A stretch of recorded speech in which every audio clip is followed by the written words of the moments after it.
میں بت خانے مذہبی پیشوائیت نے پیدا کی ہے، اور عملی طور پر ملوکیت ادھر آنے نہیں دیتی کہ یہ کہا جائے کہ ہر چیز قاعدے اور قانون کے مطابق ہونی چاہیے۔ وَهُوَ عَلَى كُلِّ شَيْءٍ قَدِيرٌ، جو چاہے وہ کرے۔ لَهُ مُلْكُ السَّمَاوَاتِ وَالْأَرْضِ، کائنات کی پستی اور بلندی میں بادشاہت اسی کی ہے، اور وہ جو جی چاہے کرے۔ تو کوئی اس انداز کا بادشاہ ہوا نا، عَلَى كُلِّ شَيْءٍ قَدِيرٌ، اس نے ہر بات کے لیے پیمانے اور نظریے مقرر کر رکھے ہوئے ہیں۔ اور قدیر کا تو باب بتا رہا ہے کہ یہ مسلسل تفعیل کے وزن کے اوپر ہے، ایسا ہوتا چلا آ رہا ہے، ایسا ہوتا چلا جائے گا۔ اور یہ ہے وہ قوانین جن کے اتباع میں سرگرم عمل ہے کائنات کی ہر شے۔ کہا جب خارجی کائنات میں اس کے قوانین یوں عمل پیرا ہیں تو تم اپنی انسانی دنیا کے اندر یہ کیوں نہیں کرتے؟ فرق صرف یہی ہے کہ انہیں ہم نے مجبور پیدا کیا ہے، ان کے اپنے اختیار میں نہیں ہے کہ وہ اس قانون کے مطابق چلیں یا اس کی خلاف ورزی کریں۔ انسانی زندگی میں ہم نے تمہیں صاحب اختیار کیا ہے کہ چاہے اس کے مطابق چلو چاہے اس کے خلاف چلو۔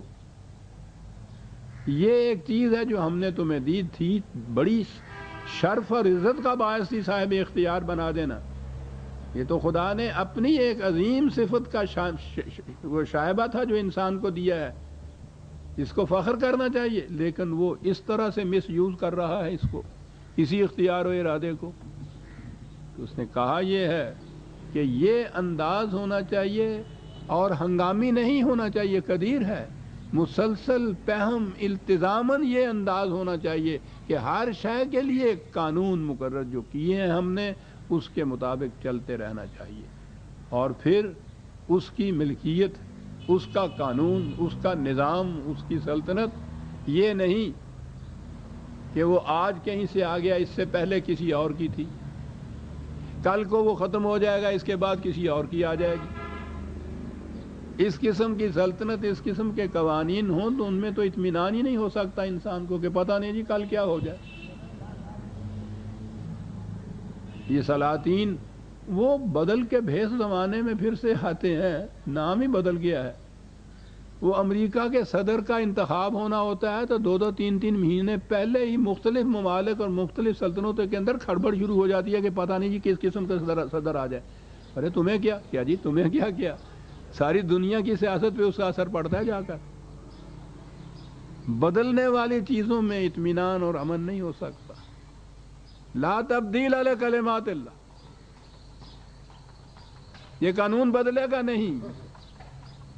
اتنا بڑا اطمینان دلا دیا۔ پھر کہا کہ جی قانون آپ کا تو نہیں بدلے گا، اگر آپ ہی نہ رہے تو پھر کہا هو الاول والآخر والظاہر والباطن۔ یہ نہیں کہ کبھی کسی اور کی بادشاہی تھی اور اب اس کی آ گئی، اور اب اس کی ہے اور کل کو کسی اور کی ہوگی۔ کیا بات سمجھا دی ہے اس نے۔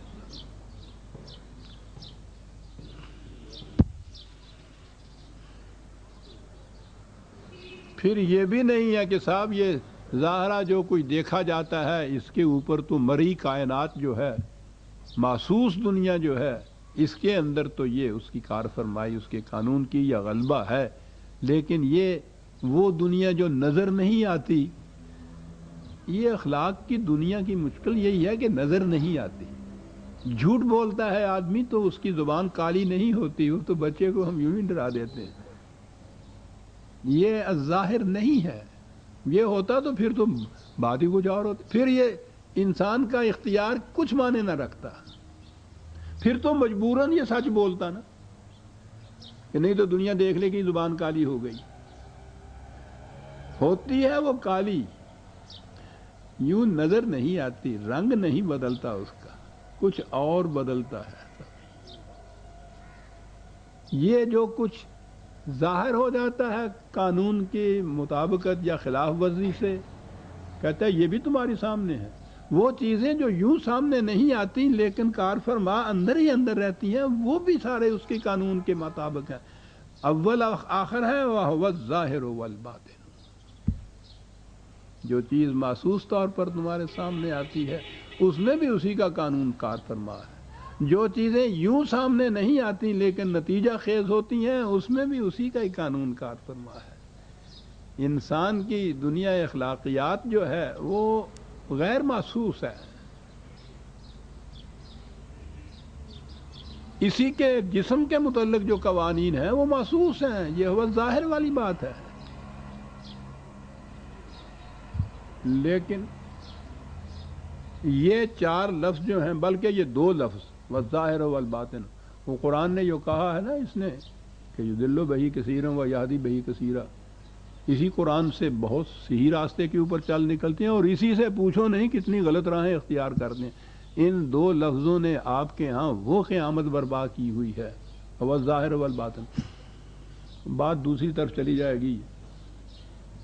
تصوف کی بنیاد ہے وحدت وجود پر. یہ وحدت وجود کیا ہے؟ جدھر دیکھتا ہوں ادھر تو ہی تو ہے. رام بھی وہی ہے، رحیم بھی وہی ہے. یہ سب کچھ خدا ہی خدا ہے. تو بھی خدا ہے، میں بھی خدا ہوں، یہ بھی خدا ہے، وہ بھی خدا ہے، سب کچھ خدا ہے. ارے وہ جو سب سے پہلے جس نے اس کی بنیاد رکھی ہمارے ہاں، بات تو یہ لی ہے ہندو فلسفہ سے، ان کے ہاں ہے یہ ویدانت کا. محی الدین ابن عربی شیخ اکبر جن کو کہتے ہیں تصوف میں سب سے بڑے جو ہیں، کبھی اٹھا کے پکڑ کے دیکھیے. حیرت ہوتی ہے کہ یہی نہیں ہے کہ وہ اس کو مسلمان مانتے ہیں، یعنی بلند ترین درجے کے اوپر منظ قرآن مغزرہ برداشتم. قرآن کا مغز جس نے اٹھا لیا ہے، کیا کہتا ہے وہ؟ کہتا ہے فرعون کو یہ حق حاصل تھا وہ کہے انا ربکم الاعلی، کہ میں رب ہوں، اس لیے کہ رب اور فرعون جدا نہیں ہیں. یہ ہے وحدت وجود کا عقیدہ. ایک نظر کسی فرصت ملے نا تو میری کتاب تصوف کی حقیقت دیکھ لیجئے گا. یعنی لا الہ الا اللہ کا مفہوم بیان کرتے ہیں کہ یہ جو الہ باطل ہے نا، یہ بت لوگوں جو مانتے ہیں فلاں کو بھی، عیسیٰ کو بھی خدا مان لیا اور انہوں نے کرشن کو بھی خدا مان لیا اور بت کو بھی لا الہ، یہ کوئی الہ نہیں ہے الا اللہ. یہ اللہ ہی اللہ ہیں سارے. ترجمے ملاحظہ فرماؤ، یعنی یہ سب اللہ ہیں. وہ تو اڈا ستیہ ہے. اور یہ کسی بھنگڑ خانے کے چرسیے کی بات نہیں ہے کہ اس نے سوٹا مارا اور کہا کہ وہ کہے حسین نے مانا کہ تو بھی وہی ہیں تے اندر بھی وہی ہیں تے باہر بھی وہی ہیں تے میں بھی تو ہی ہیں تے تو بھی تو ہے. حسین نے مانا نہیں. اتنے بڑے یہ جلی جو ہیں محی الدین ابن عربی اور پھر تصوف کے اندر کے یہ علماء سارے 100 والیوم تفسیروں کی لکھی ہوئی ہیں. ایک نے کہا میں تو بسم اللہ کی 100 تفسیریں لکھ سکتا ہوں. دوسرے نے کہا میں بے کے بسم اللہ کے بے کے نقطے کی 100 تفسیریں لکھ سکتا ہوں. میں نے کہا نقطہ نام ہی ہوئے تو بھی تو 100 لکھ سکنا. وہ جب اپنے کو بھی لکھ دے تورے جانے تو تینوں نقطے دی بھی کی لوڑ ہے گی. لکھی جا لکھی گا. وحدت الوجود، وجودیہ جس کو کہتے ہیں. یہاں ابتدا تو انہوں نے اس سے کی کہ رسول اور خدا کو ایک بنایا. وہی جو مستوی عرش ہے خدا ہو کر، معاذ اللہ اتر پڑا وہ مدینے میں مصطفیٰ ہو کر. اگرچہ ظاہر میں وہ عرب ہے مگر حقیقت میں عین رب ہے. دیکھیں نا وہ عرب کو عین اور رب، عین رب